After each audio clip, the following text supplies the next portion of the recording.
Chemistry का revision लेकर आए हैं, भाग नंबर 2 का चैप्टर नंबर पहला हेलो एल्केन तथा हेलो एरीन। आइए हम स्टार्ट करते हैं। हमने सोचा कि फिजिक्स का अगर रिवीजन करा रहे हैं तो आप केमिस्ट्री का भी रिवीजन करा देते हैं, तो साथ साथ फिजिक्स और केमिस्ट्री दोनों चलता रहेगा और आप देखते रहिएगा। आइए सबसे पहले स्टार्ट करते हैं हाइड्रोजन व्युत्पन्न, हेलो एल्केन तथा हेलो एरीन। सबसे पहले हम आपको बताएंगे, एकदम बेसिक से बता रहे हैं, अगर आप समझेंगे तो बहुत अच्छा समझ में आएगा। सबसे पहले हाइड्रोकार्बन, जिसमें ध्यान से सुनिएगा, जिसमें हाइड्रोजन तथा कार्बन, जिसमें हाइड्रोजन तथा कार्बन जुड़े होते हैं, जिसमें हाइड्रोजन तथा कार्बन जुड़े होते हैं उन्हें हाइड्रोकार्बन कहते हैं। अच्छा, हाइड्रोजन व्युत्पन्न किसे कहते हैं? तो हाइड्रोजन व्युत्पन्न जो होता है ना, हाइड्रोकार्बन में से एक या एक से अधिक हाइड्रोजन समूह द्वारा विस्थापित या प्रतिस्थापित कर दिया जाता है तो प्राप्त यौगिक हाइड्रोजन व्युत्पन्न या हाइलो एल्केन या एल्किल हैलाइड कहलाता है। जैसे देखिए, हाइड्रोजन समूह क्या होता है? आप कहेंगे हाइड्रोजन क्या होता है? हाइड्रोजन समूह, देखिए हाइड्रोजन समूह जैसे Cl, Br, आयोडीन, क्लोरीन, ये सब हाइड्रोजन समूह होते हैं। अब इसमें कहा जाए जैसे हाइड्रोकार्बन, जैसे CH4 है, मेथेन हुआ, C2H6 हुआ, जिसमें कार्बन और हाइड्रोजन लगाएंगे हाइड्रोकार्बन कहेंगे, जिसमें Cl, Br, I लगा है इन्हें हाइड्रोजन समूह कहेंगे। अब हाइड्रोजन समूह इस हाइड्रोकार्बन में से एक हाइड्रोजन या एक से अधिक हाइड्रोजन विस्थापित कर देगा और Cl अपने पुनः यहाँ पे आ जाएगा, तब इसे हम हाइड्रोजन व्युत्पन्न या हाइलो एल्केन या एल्किल हैलाइड कहते हैं। जैसे आइए हम आपको दिखाते हैं, लेकिन एक चीज हम लिखेंगे सबसे पहले, जैसे देख लीजिए, जैसे एक चीज लिखेंगे यार नोट में, नोट अभी ना लिखे ना, इससे लिखेंगे हाइड्रोकार्बन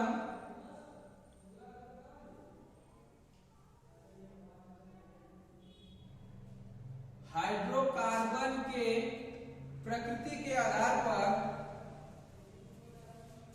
हाइड्रोकार्बन के प्रकृति के आधार पर दो भागों में बटा, एक हाइलो एल्केन, हाइड्रोकार्बन की प्रकृति के आधार पर हाइलो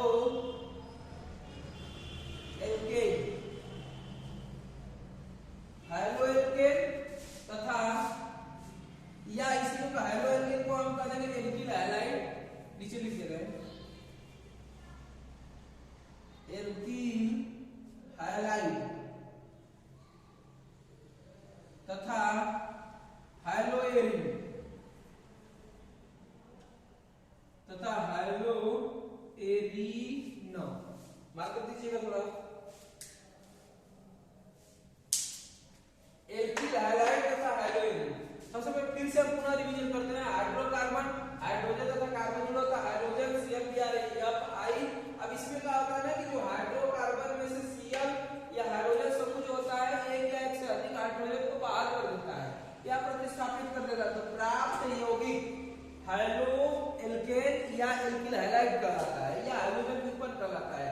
जैसे देखिए, हाइड्रोकार्बन की प्रकृति के आधार पर हाइलो एल्केन तथा एल्किल हैलाइड तथा हाइलो एरीन में बांटा गया। जैसे हाइलो एल्केन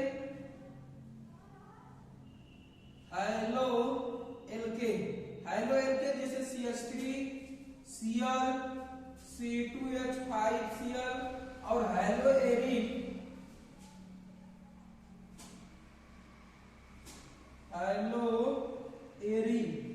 जो हाइलो एरीन है जैसे C6H5 और X, जो बेंजीन वगैरह आते हैं वो हाइलो एरीन के अंतर्गत आएंगे, अर्थात एरोमेटिक यौगिक। और जो हमारा मेथेन वगैरह या CH3Cl, methyl chloride, ethyl chloride, ये जो आते हैं ये हमारा आएंगे एलिफैटिक यौगिक की तरफ। आगे चलिए एक नोट लिखवाते हैं हम यहाँ पे आपको,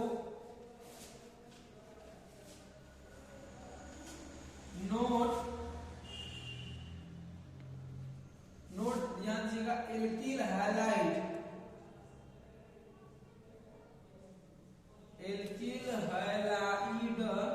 श्रृंखला स्थान प्रकाशी समवायता को दर्शाते हैं। समवायता आइसोमेरिज्म समवायता को प्रदर्शित करते हैं। समवायता को प्रदर्शित करते हैं। जो एल्किल हैलाइड होते हैं वो श्रृंखला स्थान प्रकाशी समवायता को प्रदर्शित करते हैं। आइए हम आपको बताते हैं कि हैलो एल्केन या एल्किल हैलाइड बनता कैसे है।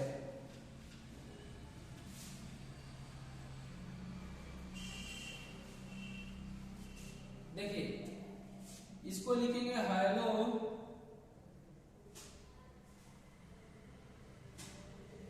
एल्केन या इसी को कहेंगे एल्कीन हैलाइड या इसी को RX। R मतलब एल्कीन या X होता है हैलोजन समूह। जैसे हम यहां पर देखिए अल्केन समूह लेते हैं, रिएक्शन है थोड़ा ध्यान सुनिएगा। अल्केन समूह प्लस हाइड्रोजन समूह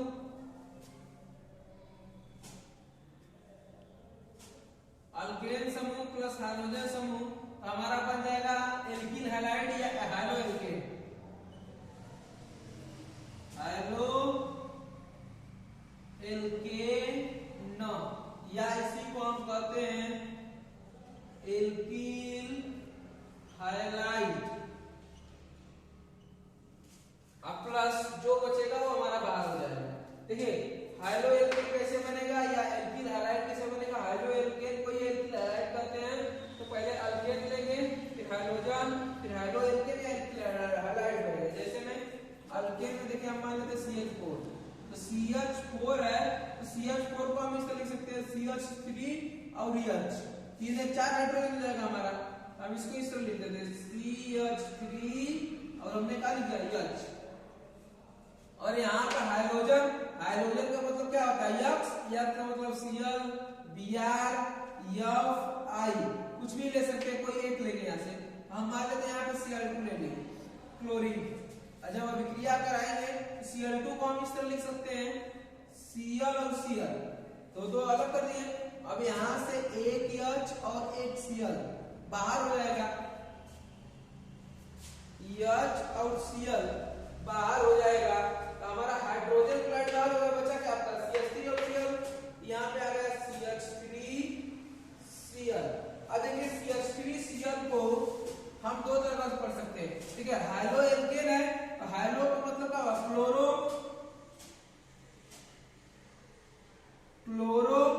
अल्केन मतलब क्या हुआ आपका मेथेन, इसका नाम पढ़ेंगे क्लोरोमेथेन। बन गया आपका हैलो एल्केन या क्लोरोमेथेन। या एल्किल हैलाइड पढ़ेंगे तो पहले इधर से पढ़ेंगे मेथिल एक कार्बन है तो मेथिल और Cl क्लोराइड, इसे हम पढ़ेंगे मेथिल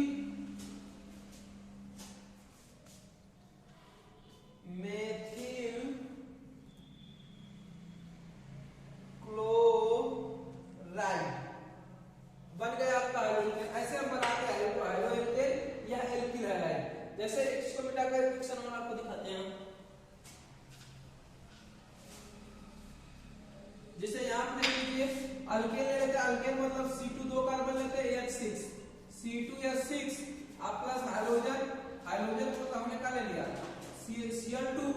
यहाँ पे C2H6 को हम ऐसे ले सकते हैं C2H5 और एक H, और ये प्लस Cl2 को हम लिख सकते हैं Cl और 1Cl। H क्योंकि H और Cl क्या हो जाएगा हमारा बाहर हो जाएगा। जब HCl बाहर हो जाएगा प्लस लगा के H और Cl बाहर कर देंगे, बचेगा C2H5 और क्या बचा आपका Cl, ये जुड़ जाएगा C2H5 और बन जाएगा Cl।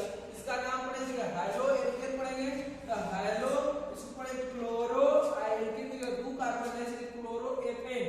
या हम इस तरह पढ़ेंगे एल्किल हैलाइड एथिल हो जाएगा, ये पढ़ेंगे एथिल क्लोराइड, तो एथिल क्लोराइड क्लोरो एथेन। आगे चलते हैं हम।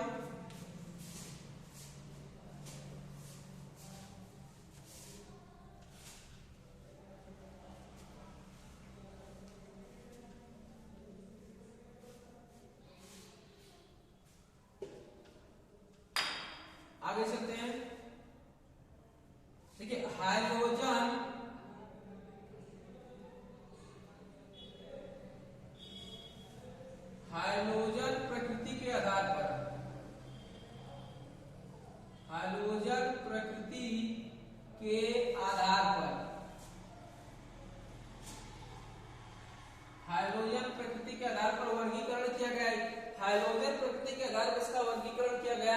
जैसे में नंबर एक आएगा mono halide, mono halide. Mono halide क्या होता है हम लिखेंगे नहीं, सीधे बता देंगे आपको, जिसमें ओनली वन सीएल कार्बन से जुड़ा होता है। जैसे देखिए आर, या इसको ऐसे लिखते हैं, सही है, आर सी और सीएल।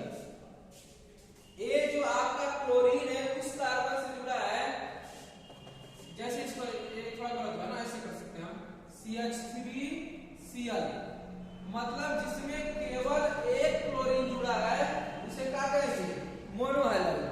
आगे लिख लीजिए, जैसे देख लीजिए CH3C2H5Cl, इसमें सिर्फ एक क्लोरीन एक हाइड्रोजन समूह जुड़ा है, जिसमें एक हाइड्रोजन समूह जुड़ता है उसे कहते हैं मोनोहैलाइड।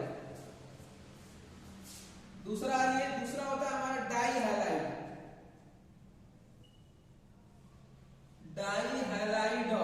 डाइहैलाइड का मतलब होता है जिसमें दो क्लोरो समूह या दो हाइड्रोजन समूह जुड़ा होता है। जैसे में CH2 एक Cl, फिर नीचे लिखते हैं CH2 और Cl। देखिए इसमें दो हाइड्रोजन समूह जुड़ गया, जिसमें दो हाइड्रोजन समूह जुड़ता है उसे डाइहैलाइड कहते हैं। इसका नाम पढ़ेंगे तो क्लोरो है, क्लोरो और दो कार्बन के एथेन, तो दो तो क्लोरो है दो तो एथेन है, इसलिए दो को हम पढ़ते हैं डाई क्लोरो, और नाम का पढ़ेंगे डाइक्लोरो एथेन। समझ में आया? हाइड्रोजन प्रकृति के आधार पर जिसमें एक Cl जुड़ा है उसको मोनोहैलाइड कहते हैं, जिसमें दो Cl जुड़ता है उसे क्या कहते हैं, डाइहैलाइड कहते हैं। अब तीसरा आपको बताते हैं ट्राइहैलाइड।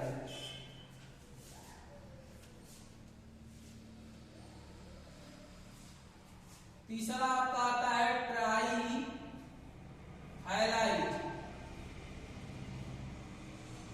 ट्राइहैलाइड क्या होता है, जिसमें तीन Cl या जिसमें तीन हाइड्रोजन समूह जुड़े होते हैं उन्हें हम ट्राइहैलाइड कहते हैं। जैसे लिख लीजिए CH2 Cl, CH2 Cl, CH2 Cl। अब देखिए इसमें तीन हाइड्रोजन समूह जुड़ा है, Cl के जगह हम Br भी ले सकते हैं, कोई दिक्कत नहीं है। इसमें तीन Cl समूह जुड़ गया, इसलिए तीन तो ऐसे इसे हम बोलते हैं ट्राइहैलाइड। क्या बोलेंगे, ट्राइहैलाइड। इसका नाम पढ़ेंगे तो तीन कार्बन है तो लिखेंगे ट्राई, अच्छा तीन Cl है तो क्लोरो, ट्राइक्लोरो। अब तीन कार्बन है, तीन कार्बन को हम प्रोप पढ़ते हैं तो ट्राइक्लोरोप्रोपेन, इसका नाम पढ़ेंगे ट्राइक्लोरोप्रोपेन। ये तो हमारा था हाइड्रोजन प्रकृति के आधार पर। अब बताएंगे हम कार्बन प्रकृति के आधार पर।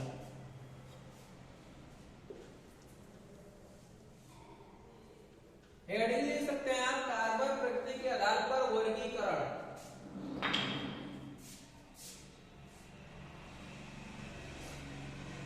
कार्बन प्रकृति के आधार पर, कार्बन प्रकृति के आधार पर वर्गीकरण।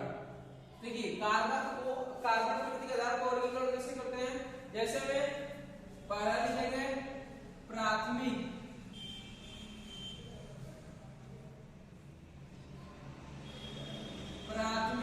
या 1 डिग्री एल्किल हैलाइड,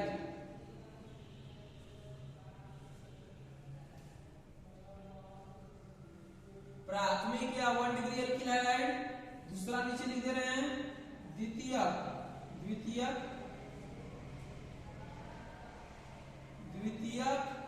या 2 डिग्री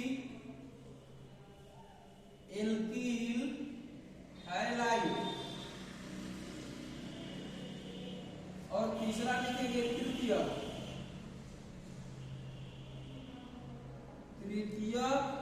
या 3 डिग्री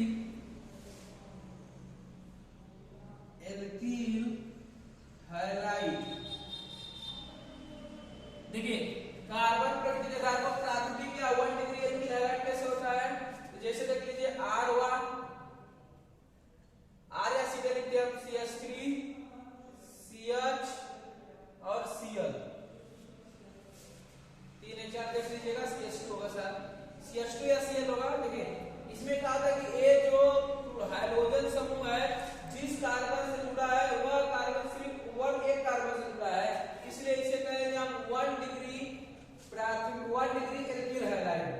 दूसरा देख लीजिए द्वितीयक या 2 डिग्री एल्किल हैलाइड, जैसे ए हमारा C हुआ, ए हमारा होगा CH3, ये भी हमारा क्या हो गया CH3 और यहाँ पे Cl।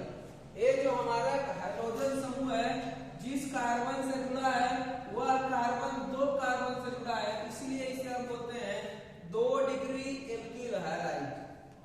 कितने डिग्री? 2 डिग्री। थोड़ा ध्यान दीजिए, देखिए यहाँ ये जो हमारा Cl है जिस कार्बन से जुड़ा है वह कार्बन 2 कार्बनों से जुड़ा है, इसलिए इसे बोलते हैं 2 डिग्री। या Cl जिस कार्बन से जुड़ा है वह कार्बन से 1 कार्बन से जुड़ा है, इसलिए इसे हम बोलते हैं 1 डिग्री एल्किल हैलाइड। और तृतीयक आ जाएगा CH3 यहाँ पे हम जोड़ देते Cl। अब यह हाइड्रोजन समूह है जिस कार्बन से जुड़ा है वह कार्बन 3 कार्बनों से जुड़ा है, इसलिए इसे हम 3 डिग्री एल्किल हैलाइड बोलते हैं। कितने डिग्री? 3 degree alkyl halide. आइए अब फिर से रिवीजन करते हैं।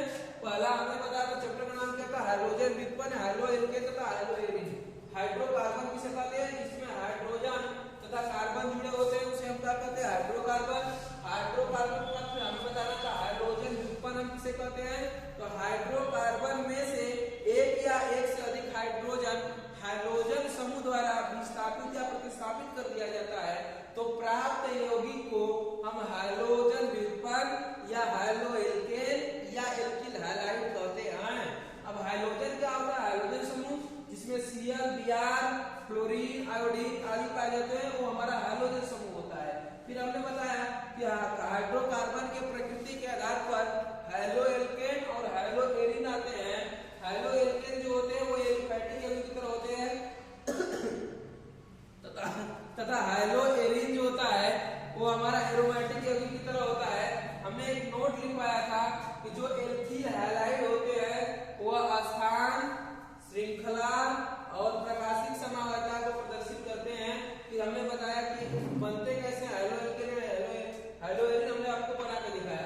फिर हमने कार्बन प्रकृति के आधार पर वर्गीकरण हाइड्रोजन प्रकृति के आधार पर वर्गीकरण किया, जिसमें एक Cl लगा उसे मोनो हैलाइड, जिसमें 2 Cl लगेगा डाई हैलाइड, जिसमें 3 Cl लगेगा उसे ट्राई हैलाइड करते हैं। फिर कार्बन प्रकृति के आधार पर वर्गीकरण किए, जो हाइड्रोजन समूह अगर एक कार्बन से जुड़ा है उसे 1 डिग्री, जो हाइड्रोजन समूह जिस कार्बन से जुड़ा है वह कार्बन अगर 2 कार्बनों से जुड़ा है तो उसे 2 डिग्री, जो हाइड्रोजन समूह जिस कार्बन से जुड़ा है वह कार्बन अगर 3 कार्बन से जुड़ा है तो उसे हम 3 डिग्री एल्किल हैलाइड कहते हैं। अगला हेडिंग लिख लीजिए, कल लिख पाएंगे। हेडिंग लिख लीजिए, आज रिवीजन था, थोड़ा सा हमने इसको इंट्रोडक्शन किया। अगर आप इस चैनल को बने रहेंगे तो इस केमिस्ट्री को भी हम कोशिश करेंगे समाप्त करेंगे, बस आप बने रहेंगे तब। अगला हेडिंग लिख लीजिए आप, हाइड्रोएल्केन बनाने की विधि। अब केमिस्ट्री शुरू हुआ है, अभी जो इंट्रोडक्शन था। हाइड्रोएल्केन बनाने की विधि।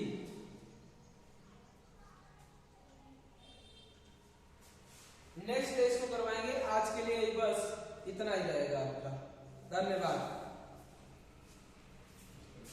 पास कर दे।